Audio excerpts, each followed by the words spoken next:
Yeah. No te metas con mi banda, con mi banda, con mi banda. No. Que la neta te puede ir mal, te puede ir mal.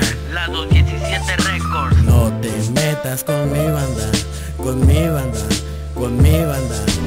Que la neta te puede ir mal, te puede ir mal. La 217 Records. Le voy a contar un poco de dónde vengo. Es el vicio lirical, la clica que yo sostengo. Desde temprano le caen homies para bar. Otros ya vienen de noche solo para batallar. Ando bien relax a pesar de lo que escribo. Y te sigo cotorreando de lunes hasta domingo. Si se trata de grabar, voy para las 53. Cocino yo el material para que le pongas play. En serio le digo wey, que esta vida sí nos gusta. Y aunque esté bien gandalla, perro, con nada me asusta. Somos bien tranquilos pero no somos pendejos. Aténgase de eso que no llegará a viejo. Si vienen a buscarme es muy fácil ubicarme. Uso gorra bien tumbado y mi rosario por delante. Y si no me encuentran no es que Torres se le esconde. Pregunte por los rappers y en corto se le responde. Suelto palabras al viento, tú sabes que onda que tengo talento. Métase pa' acá pa' que vea que no le miento. En serio le digo mi compa, por esos lados yo sé quién manda. Esto es un aviso, no se meta con mi banda. Me quiere tirar y no se compara. Le quiere llegar y nunca hace nada. Yo sigo pa' de siempre doy la cara. Vicio lirical, se los cargo la chingada. No te metas con mi banda, con mi banda, con mi banda. No. Que la neta te puede ir mal, te puede ir mal.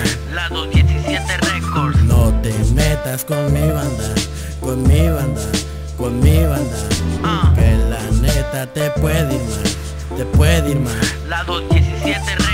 Cáigale pa' acá, oiga quién está en el mic. Es el vicio lirical, destrozando instrumental. Se va a quedar callado al oír vocabulario y ver tantas palabras como en un diccionario. Día a diario se escribe y hasta se hizo vicio. Así neta como atizar bien macizo. Los pies en el piso detrás del mic. El pinche Dosic anda elevando ya dándole vida a la base. No se meta con mi banda que en corto lo deshago. Sabe que puedo y lo hago y hasta en corto se lo grabo. Mi mente un arsenal de rimas tiene en la cabeza. Ya sabes Simón que el pinche Dosic lo hace con destreza. De pieza a cabeza neta ya le fluye. Tiene un estilo chido, neta destruye. Este cabrón lo hace improvisando. Sabes la rima sacando en el estado representando.